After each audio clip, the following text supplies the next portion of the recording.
काय म्हणू? काही नाही म्हणणार. 4 महिने कुठे होते हे? ह्याच्या पाठचं राजकारण मला ह्याच्याबद्दल बोलायचंच नाही. आणि कोण श्रेय घेतंय ना, हे पहिल्या महिन्यात झालं असतं तर मी आलोच नसतो इकडे. तुम्ही 4 महिने कुठे होतात? तुमच्या राजकीय भांडणामुळे हे महाराजांचा पुतळा रखडला गेला. त्याच्यावर एक घाणेरडा कपडा लावलेला. तुम्ही त्याची परिस्थिती बघितली असेल. तुम्हाला पण अनेकदा त्याला, तुम्ही इकडे नवी मुंबईमध्ये, नवी मुंबईचे अनेक पत्रकार असतील, नवी मुंबईची जनता असेल, त्यांना बघताना असं वाईट वाटत असेल की हा काय पद्धतीने गुंडाळला गेलाय. हे 4 महिने कुठे होते सगळे? त्याच्यामुळे ते काय बोलतील आता मला त्याच्यात लक्ष द्यायचं नाही. मला जे बरोबर वाटतं ते केलं. आम्ही जे आज आपण बघतो की मनसेचे अनेक कार्यकर्ते किंवा राजसाहेब स्वतः सुद्धा म्हणतात की अस्वलाच्या अंगावरती किती केस आहेत त्याला फरक पडत नाही. तुमच्या अंगावरती पहिली केस तेही महाराजांच्या निमित्तानं लावण्यात आलेली आहे. या पुढे जाऊन कशा पद्धतीने हाच मुद्दा तुम्ही लावून ठेवणार आहात? आणि दुसरा मुद्दा म्हणजे हा मुद्दा झाला ना, आता मला वाटतं अनावरण झालंय. केसचं तुम्ही जर बोललात तर ही पहिली केस जी होती ती महाराजांमुळे होती आणि महाराजांसाठी होती. ह्याचा मला अभिमान आहे. आणि मी जसा स्टेजवर पण बोललो की राजसाहेबांमुळे आणि महाराष्ट्र सैनिकांमुळे मला तो आत्मविश्वास मिळाला कुठेतरी की मी ही केस घेऊ शकतो. त्याच्यामुळे मला त्यांचं अभिनंदन करायचंय की तुम्ही तो मला आत्मविश्वास दिलात कुठेतरी, आणि धन्यवाद करायचं. सर, गणेश नाईक बोलले तुमची जी नोटीस आली ती पोलिसांनी मागे घ्यावी, ती पालिकेने कसं पाहताय? काय नाही घ्या. सर, गडकिल्ल्यांचं संवर्धन असो किंवा कुठल्याही एन्व्हायरमेंटच्या गोष्टी असो, मागे पण तुम्ही शिवाजी पार्कासारखे खेळे काढलेले झाडांचे, कुठेतरी सरकार ह्याला कानाडोळा करते का? कुठेतरी हा विषय आल्यावर सरकारनं हा वोट बँकचा विषय वाटत नाही का? हा वोट बँकचा विषय कसा? निसर्ग किंवा महाराजांचा पुतळा किंवा महाराजांचे गडकिल्ले हा वोट बँकचा कसा विषय? आपल्याकडे विषय काय आहेत? जात, धर्म, हिंदू मुस्लिम हे आणि लाडकी बहीण. आपल्याकडे विषय हे आहेत ना, अनफॉर्च्युनेटली. त्याच्यामुळे हे विषय निसर्ग आणि महाराजांसाठी 4 महिने वेळ न मिळणं वगैरे.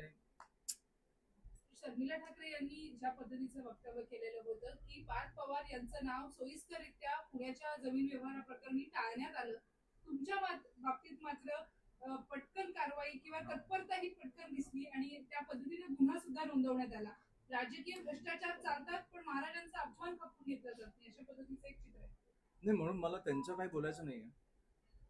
ते भाजपला वॉशिंग मशीन एका कारणासाठी बोलतात की सगळे स्वच्छ होतात तिकडे, कुठचे गुन्हे केले तरी. पण मी जे केसेस घेतल्यात त्याचा मला अभिमान आहे. कारण मी महाराजांसाठी घेतलंय. मी कुठच्याही जमिनीच्या घोटाळ्यावरती किंवा दारूच्या कंपनी माया नावानी आहेत वगैरे अशा गोष्टींवर केसेस घेतले नाहीये. मी महाराजांसाठी घेतले आणि याचा मला खूप अभिमान आहे. आणि माझ्या आई वडिलांना देखील आहे. मला वाटतं आई बोलली पण त्या दिवशी. येत्या काळात आणखी आक्रमक बघायला मिळाल तुम्ही, छत्रपती शिवाजी महाराजांचे विषय असेल किंवा जनहिताचे मी विषय. असं सकाळी उठून असं काही रागात निघत नाही. अशी काही गोष्ट दिसल्यावर राग येतो. नाही, जनहिताचे असं काय उगाच मी चिडत नाही. सर, तुम्ही आता बोललात की माझ्या आई वडिलांना सुद्धा अभिमान आहे. तुमचे वडील राज ठाकरे काय म्हणाले, काय पहिली? हसले, मी बोललो ना त्यांना. आज पण मी बोललो. त्यांनी मला विचारलं कुठे चाललंय, मी बोललो नेरूळ. ते दोन्ही बंधूंच्या विरोधात आंदोलन केलं जात आहे की ज्या तरुणांना आत्महत्या केली, त्यांचं म्हणणं आहे की ज्या पद्धतीने मराठी भाषेवरून त्यांना हिनवलं त्यामुळे त्यांनी आत्महत्या केली, ते वडिलांचं म्हणणं होतं. काल भाजपनं आंदोलन केलं, या संदर्भात काय तुमची प्रतिक्रिया? नाही, मी तुम्हाला एक सांगू का, मी कालचं आंदोलन बघितलं आणि मी तो मला अख्खा विषय एपिसोड कळला नाहीये. पण ती एक दुःखद घटना घडली आणि निश्चितच दुःखद होती ती. पण ह्याच्यासाठी आमचा हेतू काय आहे? ह्याच्यात ना महाराष्ट्र नवनिर्माण सेना इन्व्हॉल्ड होती, ना शिवसेना इन्व्हॉल्ड होती. आमचं म्हणणं एवढंच आहे आधीपासून की इकडे राज्यातील मराठी माणसाला, मराठी मुलींना प्राधान्य मिळावं. इतर राज्यांमधनं जे येत आहेत त्यांनी स्वतःची भाषा आमच्यावर न थोपवावी, आमच्या भाषेचा सन्मान करावा आणि थोडीशी बोलायचा प्रयत्न करावा. जे अनेक वर्ष इकडे राहत आहेत. म्हणजे 12.5-13 कोटी मधले मला वाटतं 9-10 कोटी मराठी आहेत, ज्यांच्यामुळे तुमचा व्यवसाय चालतोय. त्यांची भाषा तुम्ही नसाल बोलणार तर मग आम्ही कशामुळे तुमचा व्यवसाय चालवू? आमची एवढीच भावना आहे.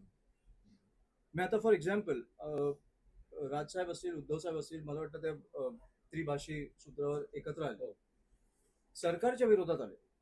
एक प्रभादेवी मधला व्यावसायिक उठला आणि बोलला की मी हिंदीच बोलणार. काय गरज होती? शांतपणे तुझा व्यवसाय कर ना.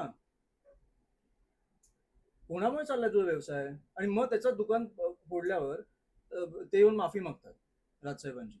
ही बोलायची गरज काय आहे? तर मला वाटतं की हे कोणीतरी तुमच्या समोर येऊन प्रोवोक केलं तुम्हाला की मैं हिंदी में ही बात करूंगा, उखाड़ो जो उखड़ना है. तर कशाला मग उखडणारच आम्ही. हा जो विषय घडला हा दुर्दैवी होता. त्याच्यासाठी जर भाजपला त्या लहान मुलाच्या जीवाचं राजकारण करायचं असेल तर मला त्या राजकारणात सहभागी व्हायचं नाहीये. मला त्या मुलाच्या दुःखात सहभागी व्हायला मी सहभागी होईल. पण हा जो घाणेरडा हे जे राजकारण करतात ह्याच्यात मला अजिबात उत्तर द्यायचं नाही. आमचा विषय एवढाच आहे, तुम्ही आमच्या राज्यात येता, आमची भाषा बोलायचा प्रयत्न तरी करा. आम्हाला येऊन डिवचू नका. इतर राज्यांमध्ये गेल्यावर काय होतं, बरं तुम्हाला हिंदी लादायची आमच्यावर आणि म्हणे मी इंग्लिश शाळेत गेलो. देशाच्या बाहेर जा, लोक हिंदी नाही बोलत. गुजराती लोक पण इंग्लिश बोलतात, पंजाबी लोक पण इंग्लिश बोलतात, कन्नडची लोक पण इंग्लिश बोलतात. का? कारण त्यांच्याकडे पर्याय नसतो. ती लोक इंग्लिश बोलतात. मग इंग्लिश शिकायला नको देशाच्या बाहेर गेल्यावर जर जायचं असेल तर? आमच्या राज्यात आम्ही मराठी बोलतो. प्रॉब्लेम काय आहे तुम्हाला? खूप सोपा विषय आहे ना. ह्याच्यात एक असा इन्सिडेंट घडल्यावर मला खूप वाईट वाटलं, पण ह्याचं मी राजकारण करणार नाही आणि ना त्यांनी करावं.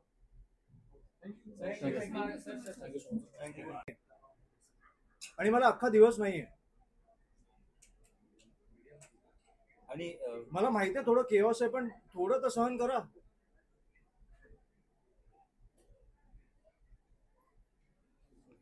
नोटीस तुमच्या माध्यमातून स्वीकारलेली आहे आणि ज्या पुतळ्याचं अनावरण तुम्ही केलं त्यानंतर 2 दिवसात पुन्हा इतिहासात अशी वेळ बघायला मिळते की छत्रपतींच्या पुतळ्याचं पुनर्अनावरण करण्यात आलं. मी ह्या गोष्टींकडे असं फारसं महत्व देत नाही की कोण श्रेय घेतं. माझ्यासाठी मी जो पुतळा बघितला आणि ज्या अवस्थेत बघितला, मला वाटलं की तो कुठेतरी 3-4 दिवस अजून मी एक आव्हान देऊन तो तशा पद्धतीत तशा अवस्थेत राहता कामा नये. म्हणून आम्हाला जे 70 महाराष्ट्र सैनिकांवर जे कलम झाली त्यामुळे आम्ही जे सगळे जण होतो तिकडे, आम्हाला वाटलं की आम्ही अशा अवस्थेत महाराजांना बघू शकत नाही. म्हणून आमच्याकडनं ती कृती घडली आणि त्याचा मला अभिमान आहे.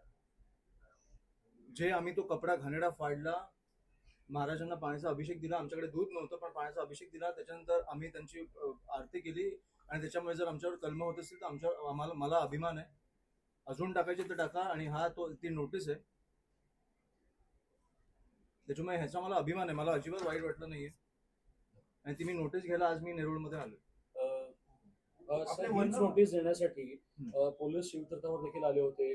आज दुपारी 2:30 ते 6:30 पर्यंत पोलीस होते, मात्र तुमची भेट झाली नाही.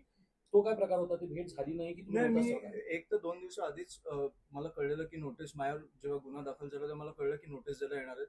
तेव्हाच मी त्यांना सांगितलेलं की मी येतो नेरूळला, तुम्ही नका येऊ. 2 दिवसांनी जेव्हा ते आले तेव्हा मला कळलं. म्हणजे माझ्या सहकाऱ्यांना पण फोन आला आणि घरी पण फोन आला आणि मी बोललो की मी बाहेर आहे. तेव्हा मी घरी नव्हतो, मी बाहेर आहे. मी बोललो मी नेरूळला येतो, मी तुम्हाला वेळ सांगतो, मी वेळ कळवतो, मी तुम्हाला नेरूळला येऊन ती नोटीस घेतो. पण तरीही ते का थांबले मला कळलं नाही. त्याच्यानंतर मी घरी देखील आलो. मी खालच्या आमचे जे घराची रक्षा करतात पोलीसवाले त्यांना पण विचारलं की ते नेरूळ मधून कोण पोलीसवाले आले आहेत का? ते बोलले नाही. पाठी कृष्णकुंजला पण जाऊन मी बघितलं, कृष्णकुंजला टाळा होतं. जेव्हा मी 7 वाजता वगैरे घरी आलो, मला वाटतं TV9चं पण कोणतरी एक सहकारी आमचे माझे मित्र माझ्याबरोबर होते. जेव्हा मी आलो तेव्हा त्यांनी मला बघितलं, मला आठवत नाही कोण, पण तेव्हा पण पोलीसवाले नव्हते खाली. त्याच्यामुळे मी आज आलोय. आम्ही शुक्रवारीच येणार होतो, पण शुक्रवारी मला इकडच्या पोलीस अधिकाऱ्यांचा फोन आला की तुम्ही कृपा करून आज नका येऊ, उद्या नका येऊ. तेव्हा मला कळलं नाही का. मी जरा जोर लावून विचारल्यानंतर मला कळलं की शुक्रवारी त्यांनी महाराजांच्या पुतळ्याचं अनावरण ठेवलंय. सॉरी, एकच मिनिट, मी संपवतो फक्त. अनावरण ठेवलंय आणि म्हणून मला वाटलं की कुठच्याही कायदा सुव्यवस्थेचा प्रश्न नको यायला. महाराजांचा विषय ह्याच्यात कोणालाही श्रेय मिळालं नाही पाहिजे. तर ते मला वाटतं महाराजांसाठी आपण प्रेमापोटी केलं पाहिजे. आणि जर होत असेल तर मला इकडे नोटीस घ्यायला यायची नव्हती. आपल्याकडे पुढचे पण दिवस आहेत. मला कुठच्याही कायदा सुव्यवस्थाचा प्रश्न निर्माण करायचा नव्हता, म्हणून मी पोलीस अधिकाऱ्यांना बोललो की मी रविवारी येतो. आज सर, अनावरण शिवसेना- अनावरण सर, झाल्यानंतर शिवसेना- तुम्ही त्या ठिकाणी एक घोषणा केली की ज्या पद्धतीने महाराजांचा पुतळा अशा पद्धतीत होता, इथून पुढे गडांचं देखील संवर्धन गडांचं संवर्धन आणि सुशोभीकरण करणं हे माझं स्वप्न आहे. हे सत्ता आलं तर मला सोप्या पद्धतीने करता येईल. पण हे गड किल्ले हे जगापर्यंत आम्हाला तुमचं ऐकू येतं ना, आम्हाला त्यांचं ऐकू माझं त्यांना ऐकू येणार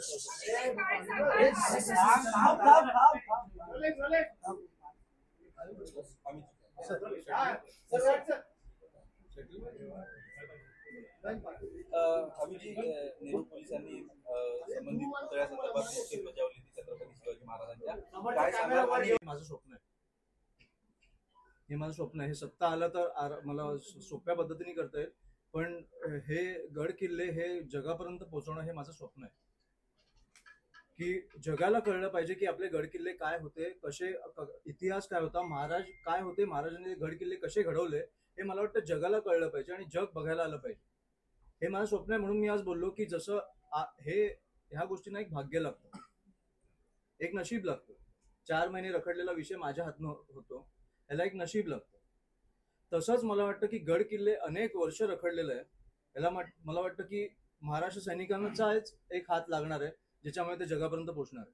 सर, तुम्ही ती मोहीम घेणार आहात गड किल्ल्या संदर्भात? हो, नक्कीच घेणार मी. आता तेच बोलतो. सर, आपण म्हणतो की ज्या पुतळ्याचं उद्घाटन अनावरण करायला 4 महिने स्थानिक पालिका प्रशासनाला वेळ नव्हता, त्यानंतर तुम्ही केल्यानंतर अगदी मोजक्या 2-4 दिवसातच त्यांनी शासकीय कार्यक्रम घातला. तर ही तत्परता कुठून म्हणून मी आज सुचली? पहिलंच आणि बोललो ना. दुसरं महत्वाचं म्हणजे की एकीकडे एका पुतळ्याचं जर अनावरण झालं असेल, ते कोणीही करो, कुठल्याही परिस्थितीत करो, त्या छत्रपतींच्या पुतळ्याचं पुन्हा अनावरण करणं हा अपमान नाही का? आणि हे अपमान कोणी केला? नाही, अपमान ते त्यांचं शासकीय ते काय धोरण असेल ते मला माहित नाही. पण मला वाटतं 4 महिने रखडवणं हा अपमान आहे. त्याच्यानंतर कोणी किती वेळा अनावरण केलं हा अपमानपेक्षा 4 महिने रखडवणं आणि कुठच्या परिस्थितीत ठेवणं हा अपमान आहे. तुमचा पहिला प्रश्न काय होता? एकूणच पुन्हा अनावरण करणं, दुसऱ्यांदा अनावरण झालं. दुसऱ्यांदा अनावरण नाही, मी ह्याच्या पुढे पण देखील मला असे काही स्मारकं दिसली किंवा महापुरुषांची स्मारकं दिसली, महाराज नाही पण अनेक महापुरुषांची स्मारकं पण अशा पद्धतीने ठेवली गेली आहेत, मला असं कळलं. मी त्यांचं पण अनावरण करणार. कारण तुमच्या श्रेयासाठी त्यांना असं गुंडाळून घाणेरड्या कपड्यात ठेवणं हे आपल्या महाराष्ट्राला शोभत नाही. सर, शिंदे सेनेने तुम्हाला पाठिंबा दिला की अमित ठाकरे यांनी